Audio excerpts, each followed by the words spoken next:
किसान साथियों नमस्कार, राधे राधे। साथियों आज हम अपने गेहूं की फसल में दूसरा पानी लगा रहे हैं और आप देख पा रहे हैं हमारे फार्म हाउस का सेटअप देख सकते हैं।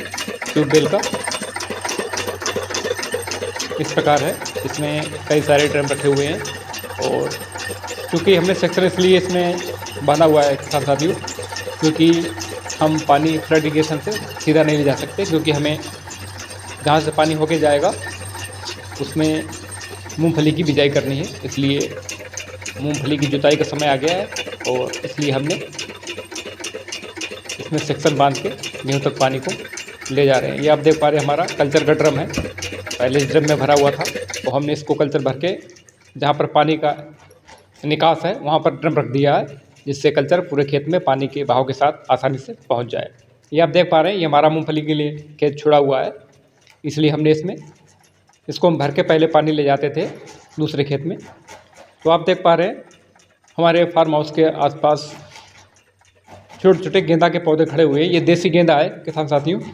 गेंदा के पौधे खड़े होने से यहाँ मधुमक्खियाँ को बहुत ज़्यादा ठहराव होता है। जब मधुमक्खियाँ और तितलियाँ हमारे खेतों में आएंगी तो हमारे जो फसल होती है हमारे खेतों में, उसमें परागण की क्रिया बहुत अच्छी होगी और फसल उत्पादन भी 5 से 10% बढ़ने की संभावना रहती है किसान साथियों। इसलिए हमें आसपास अपने पेड़ों खेतों के आसपास इस तरह के पौधे लगाने चाहिए जहाँ मधुमक्खियाँ तितलियाँ आना चाहे तो आसानी से आ सकते हैं, क्योंकि इनकी खुशबू हम सभी को भी आकर्षित करती है और छोटे छोटे जो हमारे लिए हानिकारक नहीं है, जैसे मधुमक्खी हुई, तितली हुई और भी कई सारे हमारे मित्र कीट होते हैं, उनको भी इनकी खुशबू आकर्षित करती है, जिससे ये फूलों का रस चूसने आते हैं, साथ में हमारी फसलों में परागण क्रिया में महत्वपूर्ण भूमिका भी निभाते हैं। ये साथियों हमारी राई खड़ी हुई है, आप देख सकते हैं, और सामने पानी चल रहा है। अभी आगे चल के हम आपको दिखाएंगे कि हम मटर कल्चर को, या आप कह सकते हैं जीवामृत को, किस प्रकार पानी के साथ फसल में चलाते हैं, जिससे हमें यूरिया कम मात्रा में डालनी पड़ती है और DAP, पोटास, जिंक, सल्फर, जितने भी अदर माइक्रो न्यूट्रिएंट हैं और भारी न्यूट्रिशन देने वाले खादें हैं, उनको हमें देने की आवश्यकता नहीं पड़ती है। ये हमारा फार्म हाउस पूरी तरह 100% जैविक है। इसमें हम यूरिया भी जब भी थोड़ी बहुत मात्रा डालते हैं तो उसको डाइल्यूट करके डालते हैं, यानी कि इसकी भट्टी खाद बनाकर डालते हैं। इसको हम मिट्टी में 24 से 48 घंटे डाल दें किसान साथियों, तो जो भी केमिकल होता है इसमें यूरिया में, वो पूरी तरह नष्ट हो जाता है। इसके बाद जब यूरिया डालेंगे तो हमारी ये यूरिया किसी प्रकार की टॉक्सिटी नहीं रहेगी, जो हमारे खेतों के लिए हानिकारक भी नहीं होगा और हमारा खेत पूरी तरह सुरक्षित रहेगा। यूरिया चलायमान होती है किसान साथियों, चंचल होती है।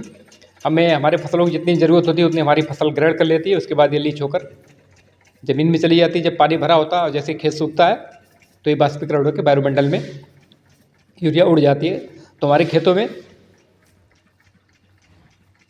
अपर्याप्त मात्रा में फिक्स नहीं हो पाती है। इसके अलावा जो भी खादें हैं, DAP, पोटास, जिंक, सल्फर, ये सब हमारे खेतों में फिक्स हो जाती है, जो हमारे खेत को अनुपजाऊ बनाने में महत्वपूर्ण भूमिका निभाते हैं, जो वर्तमान युग में सूटेबल नहीं है। तो किसान साथियों आप इस प्रकार देख रहे हैं, पानी में हमने यहाँ पर ड्रम लगवा दिया था अपने किसान मित्रों से। तो आप देख पा रहे इसमें टोटी के माध्यम से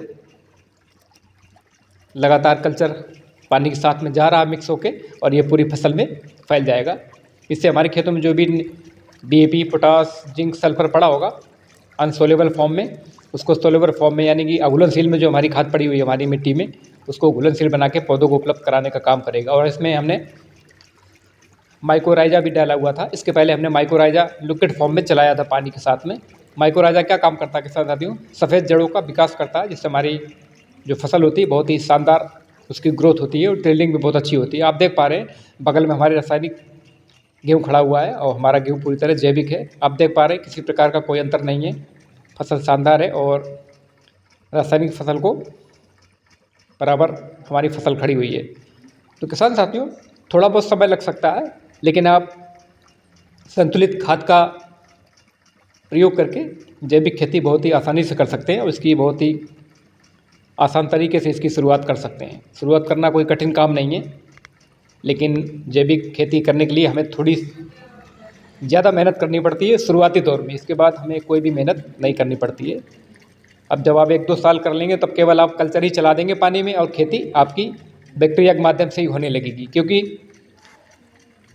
चाहे हम हो किसान साथियों, हम भी खाना खाते हैं, तो खाना पचाने के लिए हमारे शरीर में पेट के अंदर बैक्टीरिया होते हैं, वो हमारे भोजन को पचाने का काम करती है। इसी प्रकार खेतों में बैक्टीरिया होते हैं, वो खेतों की फसलों को बैक्टीरिया खाद की आवश्यकता होती है। बैक्टीरिया हमारी जो पड़ी हुई खाद को उसको घुलनशील बनाकर पौधों को उपलब्ध कराने का काम करते हैं। तो इस प्रकार किसान साथियों, आप भी आसानी से कल्चर चला सकते हैं।